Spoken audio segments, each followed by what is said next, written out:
The Immortal Mask, a 1970s superhero crime noir adventure that follows a retired soldier who is given a Covenant interview with a death row inmate.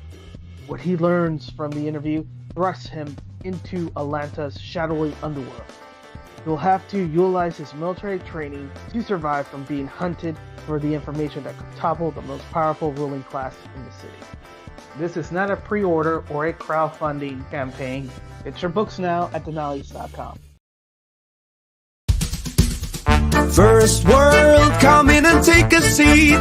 Pay us no attention, it's all conspiracy. We have satire and parody, some funny, some perverse. If none of it's offensive to you, you'd be the first.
A good baker isn't afraid to get his hands dirty. Eric Hatcher is serving up vengeance, one slice at a time. The Punisher mixes with Gordon Ramsay in this deliciously horrifying slasher comic.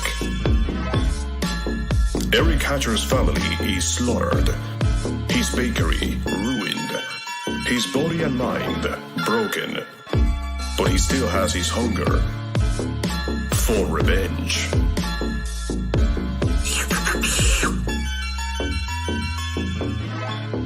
This is no joke. 25 seconds to curtain, folks.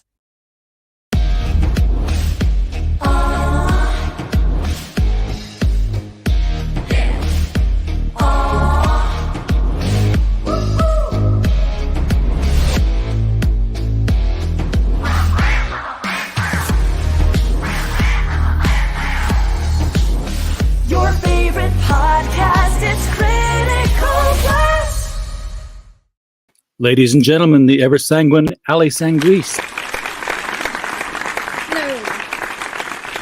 Hello. Welcome to the show. First time to have you on here. I feel like we've made our way in the world now because I see you everywhere. I'm like, she's never been on our show. And there's a reason for that, I know, but we prevailed and got you on anyway. Welcome. What have you done to your eyes? I cannot see you now. Those are cool glasses. Thank you. I can't tell what the shape is from this distance, but bat wings. Damn, I want those. I wouldn't look as good in them, but they look cool. They'd look cool on my dresser. Never it be worn. helps with the light. It's like right in my face. Yeah, my disguise is plain glass because it's like just reflecting the monitor right back. No one can see my eyes. All they see is just white Spider-Man eye glare. Got an active chat already waiting for you out here. We have Woody is out here as usual, reading studies about Cerveza sickness viruses. Oh no, I've got a Cerveza. I'm not sick yet. Atrocity Press in the chat. What up? Glad to see you. Pops Van Zant also out there. We are, of course, broadcasting on multiple channels through the Madness Comics Network. Comics Related Madness. I don't know. It's changed names a couple of times, and all I know is Madness and Comic both in there somewhere. So, Ali, who are you? Because I see you on Twitter. I see you 3 times on Twitter, by the way. You know that.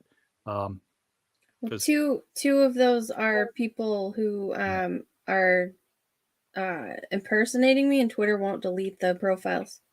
And they too much time on their hands. You know, I was like, I don't even see what they're doing to have fun with it. I mean, they're not even trolling; they're just there. Yeah, it's just there. Could be worse. Could be worse. But where do you come from, and why are you into comics, the business? Where do I come from? Yeah, from Like a comic physically? perspective. Yeah. Well, physically, we know the biology of all of that, but no, don't dox yourself. But like, how did you come into being into comics fandom? Were you born into it? Did you get introduced to it? Gateway drug, something like that? Well, I could tell you a really terrible story. So when I was 9, my dad, who was a DJ, a radio DJ, he had a bunch of Kiss comics because he also worked at a pawn shop. And I spilled water all over him. This is a horrible story. Now I am scared. I didn't know. I didn't do it on purpose. I just had some water and I knocked it over on all of them. To his credit, he wasn't mad. But yeah. So that was. Oh, so there you they go. were around. Yeah, I had a young boy in the house. He was mine. It wasn't just somebody off the street. Decided to read one of my X-Men annuals in the bathtub. It didn't survive. Oh no. So, Well, I'm sorry. At least I know I'm not alone. Yeah. But as far as appreciating comics, that didn't really happen until I was more of a prose reader until my first year of college. And I was just in the library and somebody came up to me and they were like, "Hey, you look like this character." And I was like, "I don't know who that is." And what I used to do in high school and early college almost every day is I was really into Egypt, and I thought it would be cool if I drew an Eye of Thoth or an Eye of Ra on my face. Or okay. Eye of Osiris, sorry. And so I would draw it over my eye all the time. And I kind of was doing this thing where I was like, I want to be a hippie, so my hair was always messy and stuff. So this guy walked up to me and he's like, "You look like death." And I was like, "Well, thank you." I work very hard to maintain my paleness. And he's like, No. You look like death. So he led me over to the graphic novel section, which was not a thing that I knew what it was. And he's like, "No, this." And I was like, "Oh, she kind of does look like me. That's weird." And it kind of, and I knew who Neil Gaiman was. And it just kind of slid from there. And especially when I found out that the Anne Rice, all the Vampire Chronicles books were turned into comics. Yeah. Innovation did a great job on those. Yeah, and so I have all of those. It's funny that you say you knew who Neil Gaiman was, but you didn't know about the Sandman graphic novels, because that's almost always the way people find out about it. Nope, I had no idea. Because I read his books. I read Ocean at the End of the Lane, and You're making me feel old, Allie. You're like, yeah, I read his books. I start Ocean at the End of the Lane. I'm like, yeah, that comes well after American Gods and after Nancy Boys, and I'm I just didn't going down the list. I didn't read Nancy Boys or any of that until 6 years ago. I saw the movie Mirror Mask before I read that. You probably got more out of the movie than the book, because the book was, I don't know, they were both trippy. What did you think though of Neverwhere? I haven't seen it. Haven't seen it. Funny movie. You haven't read it either then? Okay. Probably one of his best works. It was it was his kids' books and stuff that I read. So okay, so Crazy Hair, The Wolves in the Walls. Yeah. Cool stuff like that. But is that what made you want to? I got his permanent signature autograph tattooed on me. And I don't regret it, because I got it because I was like, oh, I want to be as good of a writer as he is. but it kind of pisses me off now because he personally called me a racist on Twitter. Oh no.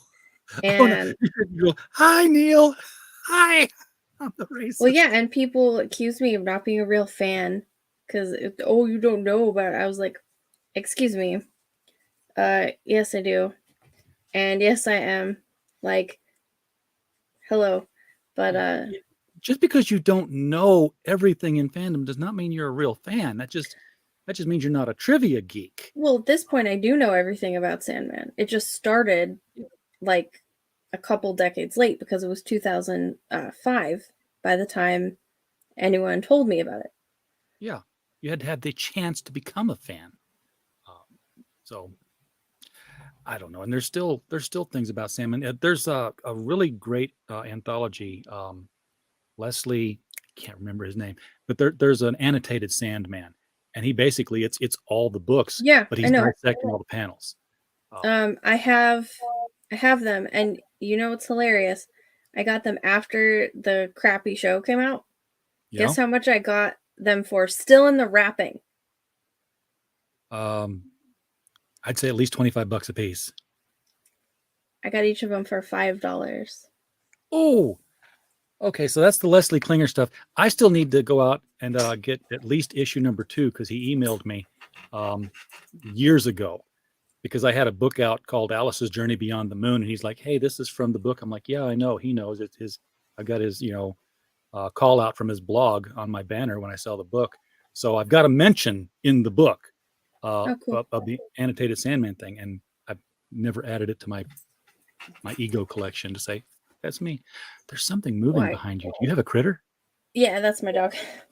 Okay, I couldn't. It was dark, and I was above you, and I was like, "It's a bird. It's something." No, he Aloha-mora'd my door and jumped on my bed. Awesome. So just 1 second. I gotta shut my door quick.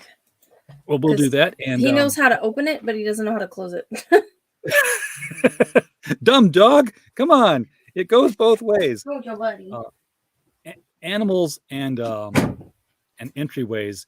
That's been the bane of my existence today as well. Because I have a window right here in front of my desk, and one of the panes is just out, and I've never replaced it. So I just leave it open, and I just cover it with my weatherproof curtains whenever I want it closed, and it works just fine. But above it, I have a bird feeder. So I had it open today, and I left the room for a little bit. And when I came back, there was a brown thrasher sitting on my bed. He'd come in, looked at me, flew around, knocked over a couple of Lego things, and found his way out. And I'm like, well, that was interesting. So I closed my door and I started working. So it's like 15 minutes later, I hear the brown thrashers out there calling because they have a distinctive call. And then one of them responds and it's like super loud. I'm like, that's not right.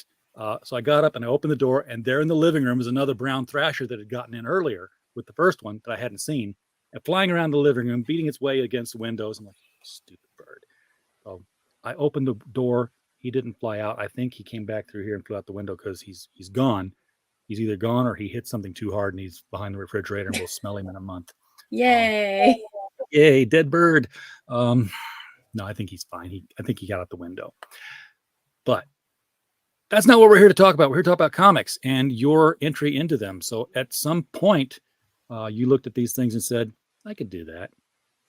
Well, actually, it started with me saying I can make a movie. That's what EGGBEATER, the comic, was supposed to be. It was supposed to be a movie. It turns out movies are really expensive. So I kind of like, and I had a director. We were lining up actors, scouting locations. I was doing makeup tests.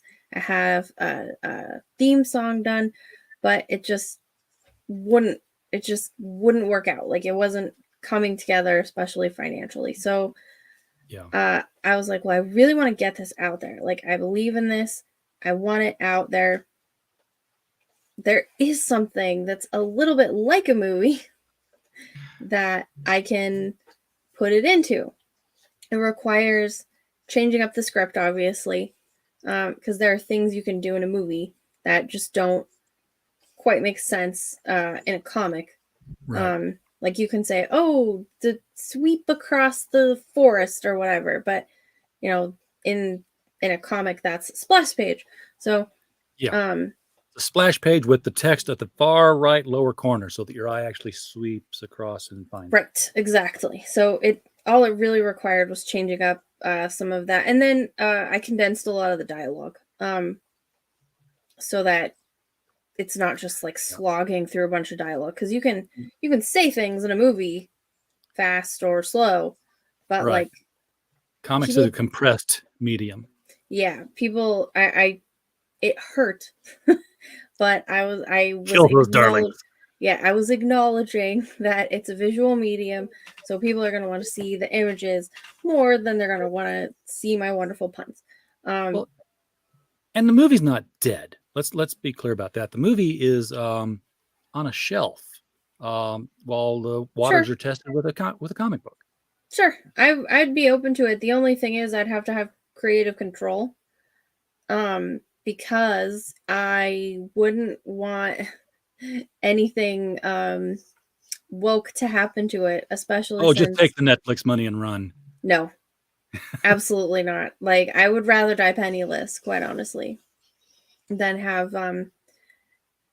some like corporation just totally screw over like all the people who believed in my silly little, egg beater book. That'll change in another 30 years.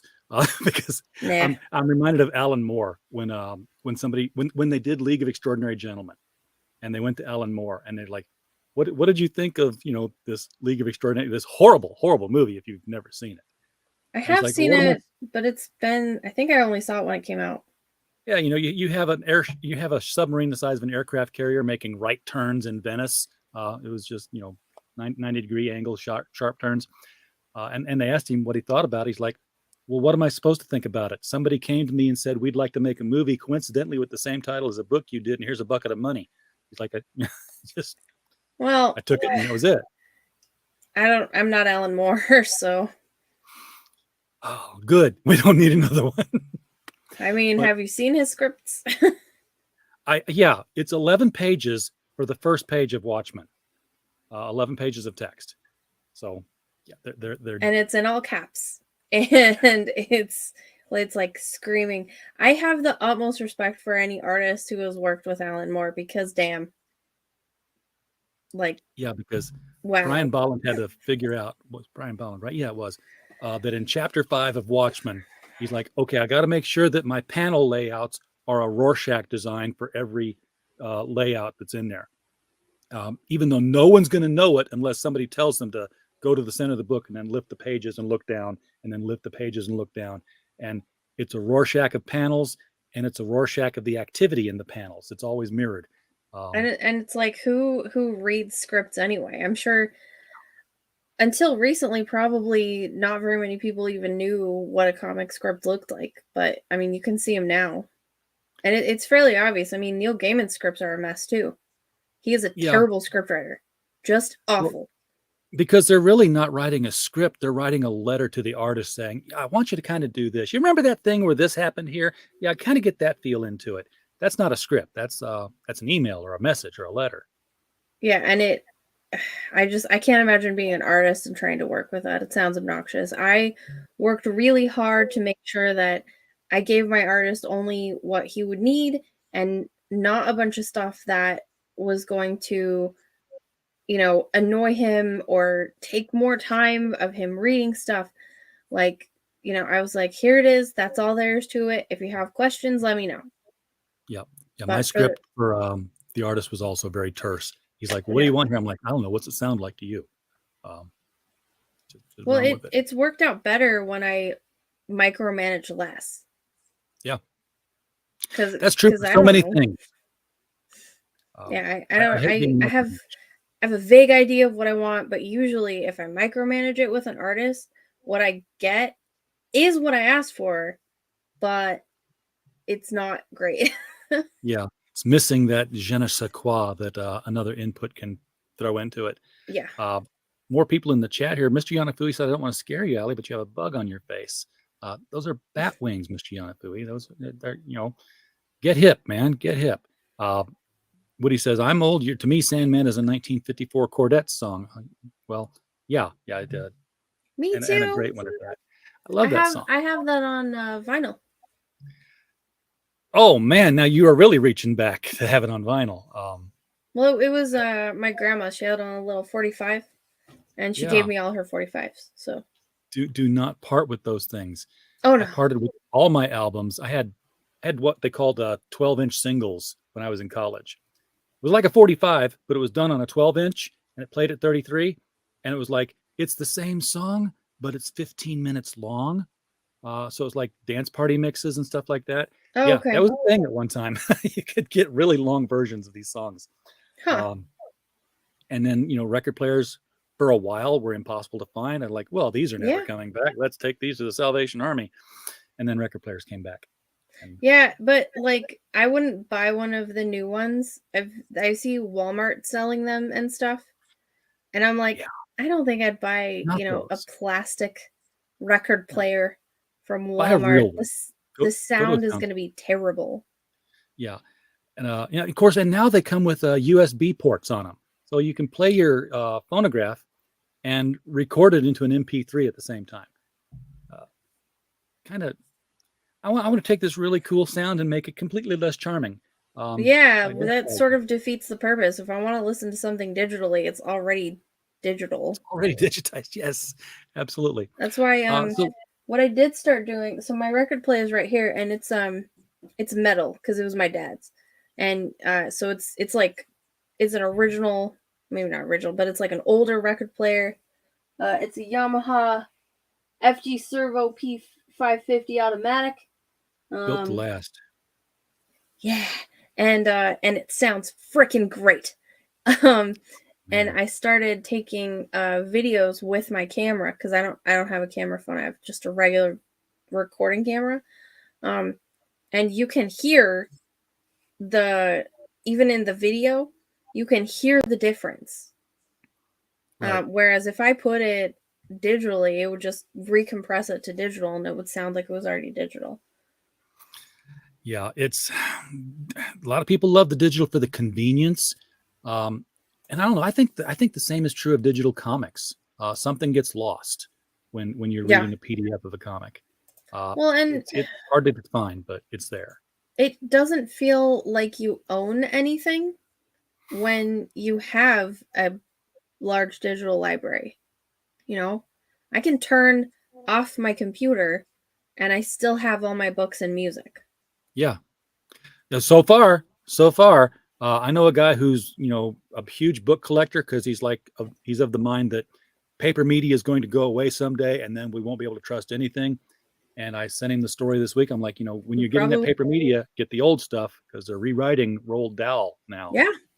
It's Dr. Seuss and Roald Dahl. And it's interesting to me that they're at least starting, because I don't think it'll stop there. They're starting with children's literature. Yeah. Well, it always starts there. Yeah, because they know, kids don't know any better. And, adults will say, well, maybe we should, dumb things down for kids so that kids grow up nicer. Like, some do say that. I think it's wrong. I'm pretty sure just like all those Dr. Seuss books are worth a fortune now, all the original Roald Dahl books are going to be worth a fortune now and impossible to find. But I don't think there are. I think there are books that are for adults but not for children that should not be in public school libraries. I'm concerned that probably public schools will toss out the original copies of these books and then buy these new censored ones. Sure they will. And they'll just. It started with Dr. Dolittle because we can't have. There was a scene in Dr. Dolittle where he goes to a tribe in Africa that had never seen a white man before. So, this person's white. He must be a god. Oh, that's so very bad. In Dr. Dolittle? Yeah, it was one of the Dr. Dolittle novels. Oh, I didn't even know they were novels. Yeah. There were novels. Wow. Okay. All the movies were based on. I just grew up with the musical. Yeah. Well, they cleaned up all the books decades ago, or tried to. At least they took them out of schools. Wow. But kids are bubble wrapped. I'm doing a project right now with the Grimm's fairy tales, and I'm just reading. Like, oh, these stories are a lot different than the Disney versions, which I expected. Yeah, And then I got much one darker. Then there's the robber bridegroom, where this woman is hiding behind a cask of wine because the guy she's married to she doesn't trust. He comes in with a bunch of drunk guys and a young girl, and they force wine down her until her heart gives out. Then they rip her clothes off and cut her to pieces and salt her. Yeah. And it visually, graphically describes it. That removed her dainty clothing was the phrase that was there. I'm like, they just Cosby'd her.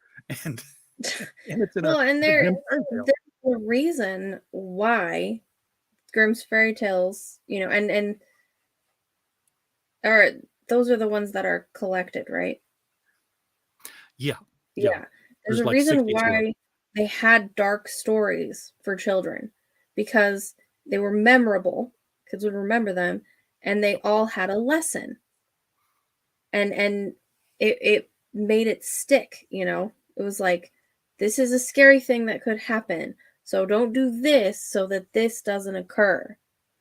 It's the same as how cartoons used to be darker, like Land Before Time.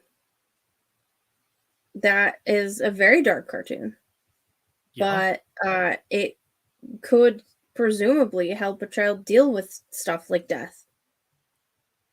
We used to joke when I was a kid. We had television then. That if they ever really do remove violence from television, every Roadrunner cartoon we've ever watched is going to disappear.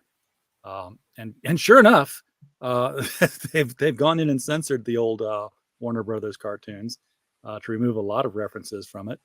Yeah, and I'm glad with all that stuff. I have all of those on VHS and DVD copies. All the original old cartoons and stuff that I grew up watching a long time ago.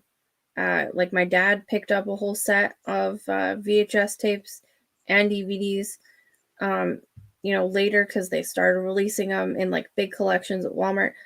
I kept all of that. My kids never watch television. It's easy. You can put what you want on in front of them now, and have much more control over it. And I don't need, I don't have to worry that Netflix or Amazon is going to see what I say on social media and delete my account. Yep. I don't have to worry about, my kid turning on Disney Plus, because I've seen the crap they have on Disney Plus. And I don't have to worry about her seeing any of that stuff either. She's never watched TV. She's never watched any of that, because I just bought all the original stuff. And now she's not missing anything. Yeah, and she doesn't even know what a commercial is. She had somebody was showing us their phone or something, one of her friends, because her friends have phones, she doesn't have a phone. And she's like, "What's wrong with the video?" She's like, "What do you mean?" And she's like, "Well, what is this? This isn't the right video. Like, did we skip to a different video?" And her friend's like, "It's an ad." And I was like, "Oh yeah, my kid doesn't know what commercials or ads are, because I have blocks on all that stuff."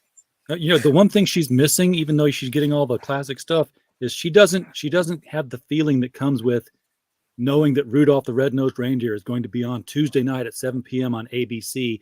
And if you don't get home in time, you won't see it for a whole year. That's it. Yeah, and that's another. I've got all those on DVD and VHS too, because they're talking about not showing that stuff because, like, oh, it's bullying, and it's like, really, like, come on. Yeah, he overcame it, guys. Speaking of physical media, you want to get your hands on. By the way, Hojo, welcome to the chat. Glad you're there. Bane, yo, back to you too.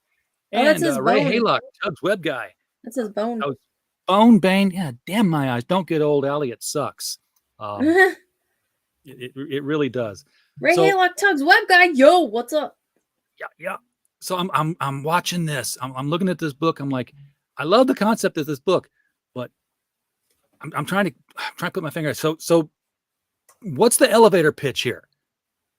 The elevator pitch. Who and why is EGGBEATER? We saw the video, but pretend we didn't.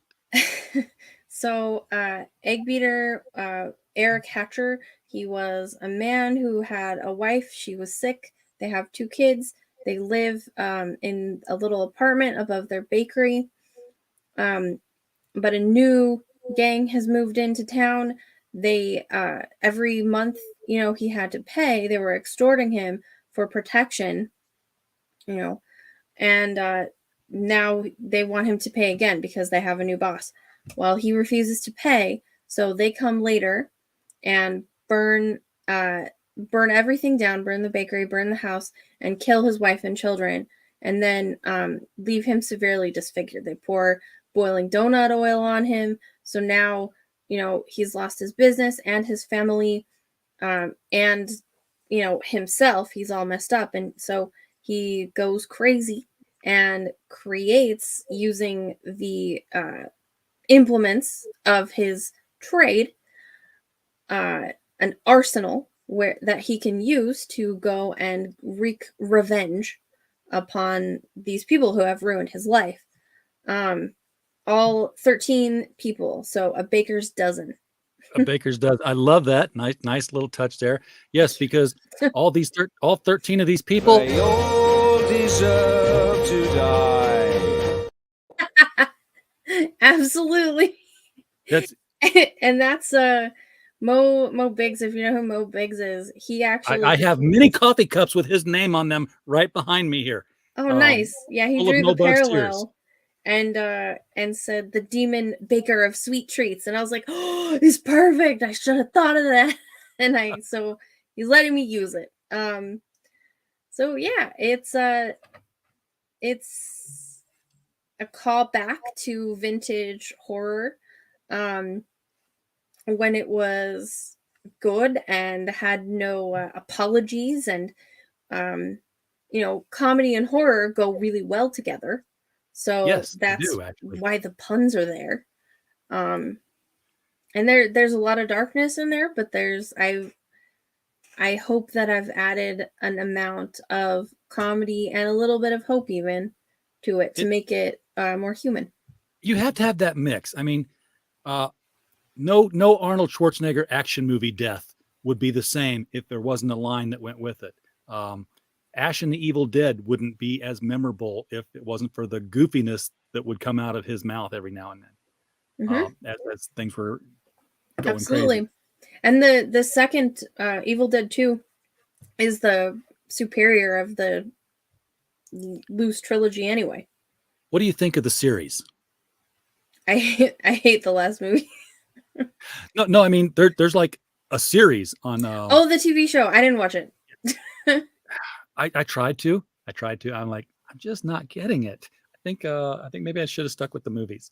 The second one is the best. Absolutely best. So this is the main cover, or is this a poster here? This is going to be the main cover. I wanted it to be a callback to again, like old VHS covers.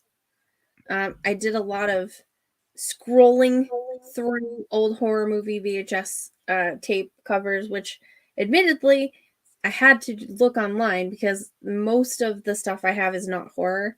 It's all like kid stuff. Because that's sort of what I had growing up, and so I just kept all that stuff. But and this is what I came up with as the homage to a horror movie cover. And the original art I have right here, that actually sold out already. It was available as a tier. This is what the original looked like. So that's hand colored.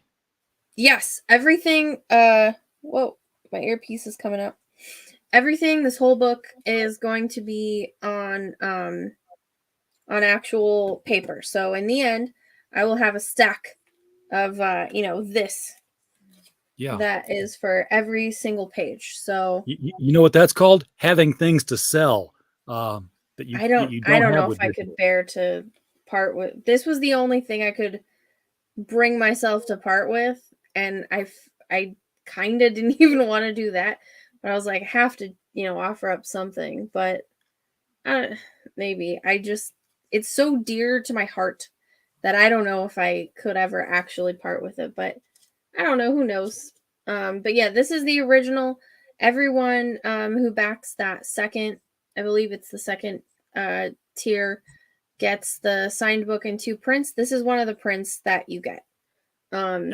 Is of this one that has the black and white or black and red background. And this was by Vinny Scatina. It's all hand done. I don't know. That's only a $15 tier. Are my For the signed eyes book 2 that bad? prints? Yeah. Signed book 2 prints, $15. Yeah. What is this, like 4 pages? Come on. No. So the reason that I'm able to make it affordable is because, well, partially because I'm printing locally. So that eliminates any, huge lump of shipping that I might need. It eliminates any, bump that I need to create for if there's reprinting stuff. So I'm just going across town, not even. It's 10 minutes away from me where this is happening. I can be there the day they print it. And it'll be fast, and I can see every copy while I'm there. So that eliminates a lot of that. They because they're local, they know me, they know everybody. They actually do the printing for my kids' orchestra. And they have this whole array of stuff. And when I found them, I was just like, this is perfect. This makes it so much less expensive, and it keeps all the money local. I'm not outsourcing to China. Have they done comic books before? Or Yes. Then they know what they're doing. It's not a new project you got to handhold them through.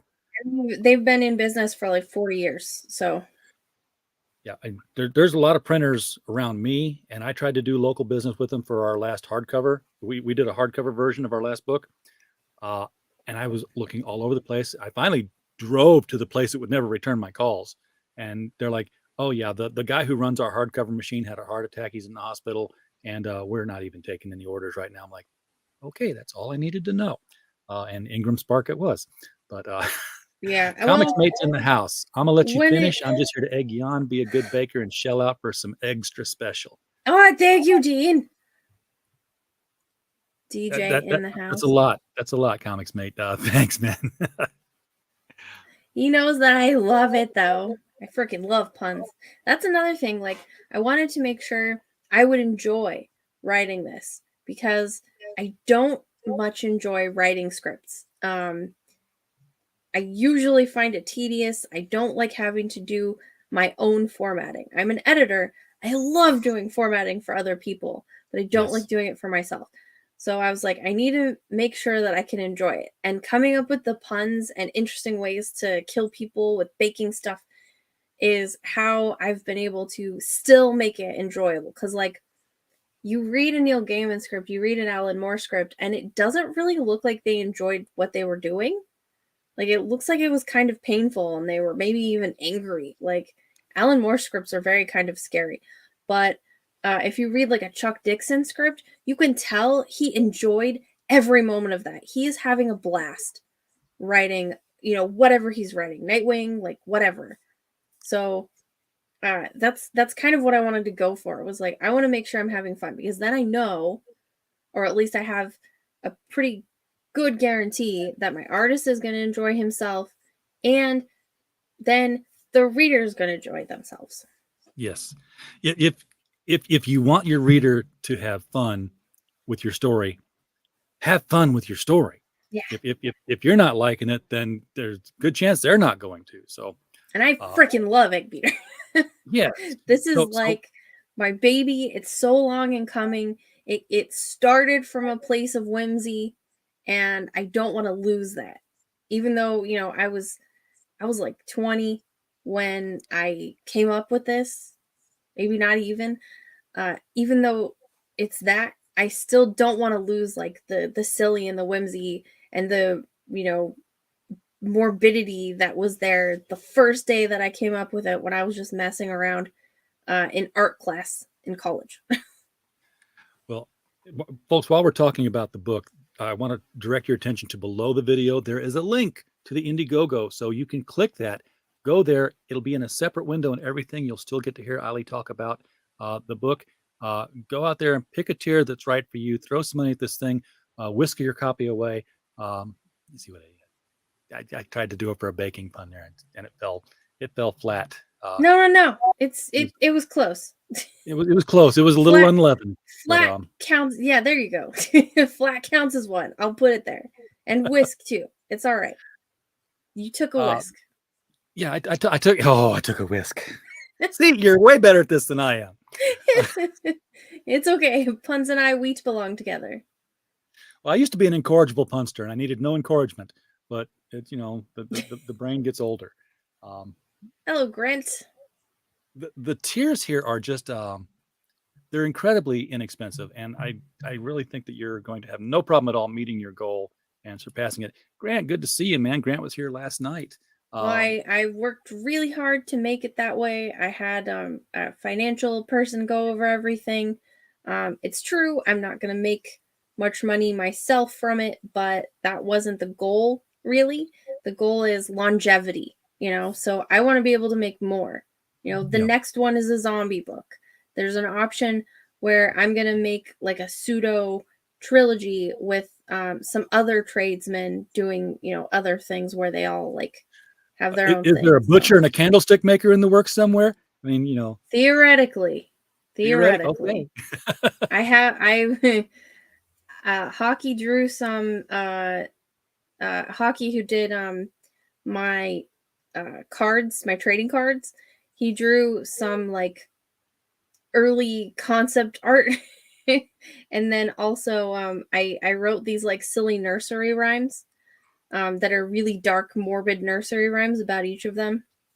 Cool. So, it's an option, but I knew, it's my first one. I've got to make sure I can get it out there, show everybody that I'm reliable, because I primarily do prose. This will be my first comic, even though technically it will be my third book. So you've done, because you've published the prose stuff before. Yes, I published and fulfilled all of the prose myself. Oh, okay. Without a crowdfund. Yeah, I've done prose, and I did an 8-page comic recently that's going to be crowdfunded in an anthology soon. And I would rather write another 100,000-page novel than sit down and script a comic. Oh yeah, well, and hard. I've got novels going on too, but it being a visual medium, it's easier to do. It's easier to sell that, and hopefully I can build that fan base that thinks like, maybe I want to try a book that doesn't have pictures. Yeah, it's because that's still a thing. Books still exist. Keep making them. Hey, Manticore. I get the feeling that that this is a one and done. That this is not like first issue of a series. No, this is just one. Just one. So how big of a book is this? He's got 13 people to kill.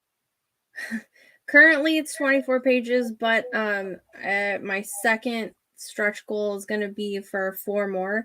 I also want to do another stretch goal of having a mini comic about the little fly. The fly that Dean James, that's Dean James art right there. The fly I love that little fly. He is so freaking cute. I put him in the trailer. And I named him Frederick J. Flabbergast. The J stands for James because of Dean James. Dean James is the fly's dad. I want to do like a mini comic where that fly like finds his family killed by a spider, and so he like goes on a Along came a fly. Yeah, but Pretty I'm much. just thinking 24 pages, that's a kill every time you turn the page, because you're always gonna have 2 pages facing you. This thing's gonna be moving quickly. Cleaver will be flying. If I can get if I can get more pages in there, then it can afford to move a little bit slower. I'll add some more in there. Well, let's make that happen. So is all the art going to be Dean James art? I mean, I know that page was, but who's your interior artist? My interior artist is Vinny Scatina. I can't afford Dean. That art up there, the Dean James art, is going to be one of the prints, but it's also, and I already have the magnets done. It's also a magnet. If I can pull out the magnet. Ta-da! Oh, look at Maybe. that. Very cool. So that's is that a floppy or a hard magnet? It's a hard magnet. Nice. It's nice enamel coating there. Very cool. That'll look great on your fridge. Every time you go to get something sweet out of it, there's a pile of bodies and blood. Maybe help lose weight, Well, and if you don't like it, I figured everybody uses magnets no matter what. And then also, if somebody looks at it and says, "What the heck is that thing on your fridge?" You can be part of my treat team. Yes, you get to sell the book to other people. Yeah, and there's the fly up there. There he is. Very cool. Very cool. So you got I don't see any stickers on this thing here. No, I don't like stickers. I don't either. I used to. I used to really love stickers, and I put them all over my laptop. And you know what happened to my laptop? Died. Exactly. And, you just don't keep dead laptops because of the stickers, and all my cool stickers went away. So I'm more into fridge magnets now. I also have the 6 a.m. comics magnets right here. 6 a.m. is a treasure. Oh yeah, absolutely. And This guy has done work for everybody. He did this, and they're just so freaking cute. The little egg says "Beat Me" on it, and I call them my beater buddies, because look how freaking adorable that is. A masochistic egg. And these ones are soft. Oh yeah, the flexible magnets. Yeah. And all that is being done locally as well. There's a really cool place. I lucked out, I think, being where I am. To have all this done locally is something people can't really appreciate because it's so easy to say, I need something done, go to Google and just see who the first ad is. But I don't want to do that. Find a local source. Yeah, it's very very cool to see the money staying locally in the economy, not going to, as much as I order from the big companies, Sticker Mule, I still love you, but if somebody here was doing it, I would probably go to them. You can get 13 books, assuming you are a retailer on this tier, sure. For $90 for 13 books, 2 claimed. Yeah, I mean, if you get them for your friends, they make great Christmas gifts. They make great Easter gifts. Put them in an Easter basket. No, this is not for children. I do not. I don't recommend you doing this for legal reasons. I must say it's delivering in October. Put it in those trick or treat bags, kids. No, it's a great Halloween. Don't listen to me. Listen to her. I mean, at a parent's discretion, but for legal reasons, please don't. Don't do this. I got thrown for a second there because I was like, oh, Christmas stocking stuffers, but that's the 13 books is December and the other stuff is all October. Is that just an error in the listings?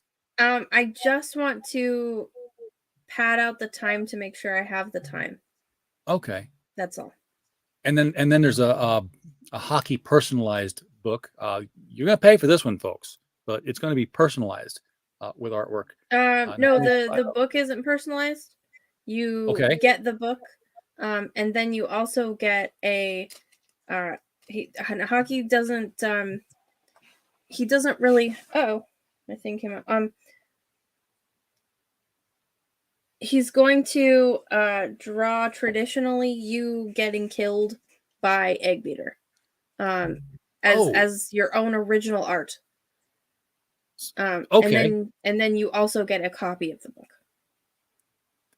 For $175, original art of you being killed by the hero of the story. Yes. Well, I wouldn't call him a hero because he's still killing people.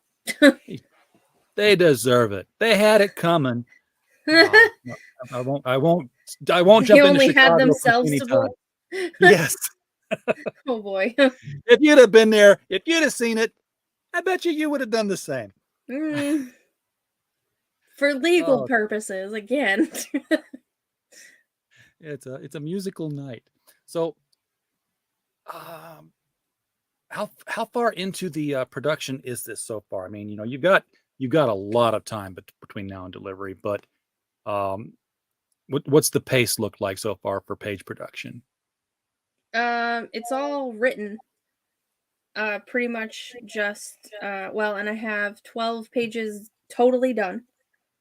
Okay. Other That's than fast. the lettering, which I'm doing. And then what I have it set up as every 4 pages, we sign a new contract and I pay him again for every 4 pages. So in the end, he's actually getting paid more than if I just gave him a chunk like Marvel or DC does.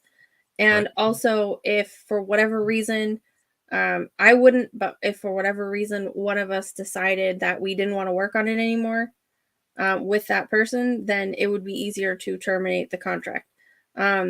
That's the only reason that I did it that way, and partially it was because it's both of our first time. But that's why I did it that way. But having said that, we have 12 pages that are totally all the way done. I considered showing more on the Indiegogo campaign, but I was concerned that they would take it down. Yeah, they're Indiegogo. They may still take it down. They don't need reasons apparently. I thought I wouldn't tempt fate. Yeah. For a first-time artist, this stuff, for a first-time comic published artist, this stuff looks really good. This it reminds me of the Darkman comics when Darkman was a thing. Vinny is a tattoo artist, and I found him just randomly on Facebook on like a horror art group that we were both on. I almost thought you were going to say he works next door to the printing company. It's local again. No, he's actually in California. I'm in Florida. He's in California. We did a whole stream on my channel of like meet the artist. He doesn't have a lot of time because to like go on streams and stuff, which is why I'm always doing it. But he posted this like really gnarly cyber Superman and that he drew. And I said, "Oh my gosh, that's the guy that I want." And I hadn't even for sure decided that I wanted to do a comic at the time, but like when I saw it, I thought that's exactly the look that I want. And he's doing it traditional, which I love. And we negotiated a price and it worked out for both of us. So here we are. Perfect. Well, I'm going to hit that refresh button right now because it's Indiegogo and you have to refresh it to see it, to see if we had anybody in our chat help us out tonight, make me look good or make me look bad. And if I refresh all of this, it's coming back. I know, right? Good help is so hard to find. Y'all let me down, chatters. But if you're watching on replay, you ignore what that just said. If you're watching on replay, say, "Well, I'll go get that book." You're only $1,300 away from funding. Come on. Oh, really? Yeah, 3,700 out of 5. Oh wow, sweet. See, the thing is, like, actually, I know, only 1,298 if we want to do the math exactly. I know that it's not everybody's cup of tea, but having said that, what I do is I just talk about it to everybody. I talk about it to people in the grocery store, because the number one way for people, I read a Forbes article, the number one way that people still decide whether they're going to buy something is through word of mouth. So you just tell everybody. So what I would ask is please join my trait team and tell whomever that you think might be interested. I know a lot of us are pretty introverted, but we all have friends, so yeah. We all have friends who are into horror. I know a couple of comic shops that the guys who run it are big horror guys, and they should know about this, put in their store. Captain Infinity, thank you for popping in, man. Cheers to you too, sir. And when you talk about talking to people about the project, I see a lot of creators who are like, "Hey, look, I'm putting a T-shirt out there with my character on it, you know, because it's a cool looking character and it's gonna rock on a T-shirt." And I'm like, "Yeah, but you don't have the name of your character, or even worse, the name of your book on there with the character, because if somebody sees your shirt, they may say, "Who's that on your shirt?" And then you can tell them, "Hey, you know that's EGGBEATER. You know, he's this horror comic. It's kind of like Sweeney Todd, and here's this and that." But if you have the character and it says EGGBEATER, then not only can you still talk to those people, but the people who walked past you and didn't stop and saw the image, like, "That's a cool image. What is that? EGGBEATER. I'm gonna have to look that up." They can. You can't Google what was a guy holding a mixer and he's wearing a bloody apron. You're going to be lost. So it's you're not going to. Oh, and that's another thing. I've got an apron available with those cross pins on it, embroidered as an add-on. Oh, very cool. So, and then my first stretch goal is going to be having Dios. I don't know how well it will be seen, but I see it, yeah, as a bookmark. And this was done by Victor King. Very nicely done. He's got these like EGGBEATER bookmark. Crazy freaking like razor sharp things, kind of more stylized. Yeah, and then that will mess you up. The drool. That drool. I can hear him talking now with that sibilant slurping sound. Exactly. And that's part of what I think makes it work, you know, because I do the little noise and stuff, and that came from I was doing the makeup test on myself, and I had my liquid latex out, and I'm trying to stretch out like my mouth, you know, and see how far I can make it stick and look all, you know, gloopy and stuff. And I found myself drooling. And I just, like, at one point I was just like, and I was just like, you know what? That would be really disturbing. He would too. Yeah, he would too. And it would be really disturbing if that's what you heard when, you know, he came after you, was the EGGBEATER going and then him going like as he's, you know, sucking up the drool before, you know, he stabs you in the spine with his EGGBEATER and starts going like that's what I was thinking. The drool is definitely a nice touch. So sometimes when you wake up in the morning, folks, that drool on your pillow, it's not yours. Oh yeah, when you wake up in the morning, the first thing you should think of is EGGBEATER. When you drool on your pillow, when you're eating breakfast. Absolutely. So think of EGGBEATER. Get EGGBEATER. It's out there on Indiegogo. It's got 40 days left to go. Don't sit there and think you have plenty of time. Don't just say, I'll get it on the last day. It's Indiegogo. They take your money now, so you don't have to get it and forget it. That's the beauty of Indiegogo. Well, if you go back to the page, there's another video that you should show. Oh, well, that means I've got to stop sharing, and I've got to reshare it with sound. Oh yeah, there you go. I did not know there was another video. Well, I kind of knew, but so if I share it now and I go to this video, that one. All right, we're gonna do it. Let's Teen, teen, teen, teen, teen, teen, teen.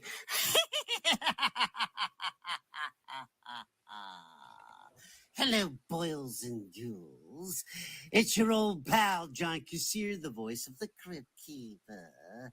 And tonight's terror tale I call What's Cooking? That's right, Eric. This is a special shout out just for you. I understand they call you EGGBEATER. Yes, I know, because you're a cook or you like to bake. Actually, you're a baker. You know, there's the butcher, the baker, and the undertaker. That's a little different fairy tale than the one the others tell. But listen, Allie wanted to wish you one hell of a good time, because you have a long life ahead of you and an even longer death. Which means you have to enjoy each and every day. And of course, every night. Well, listen, someday we're going to have to get together and, exchange baking recipes. Have you tried my lady fingers? They're delicious, although milady was not so quick to part with them.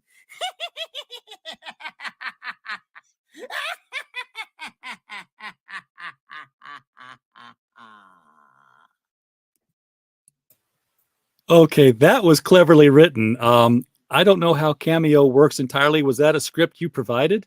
Nope, he did that. Damn, he's on mark.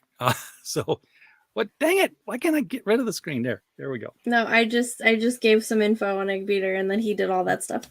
that is some amazing improv.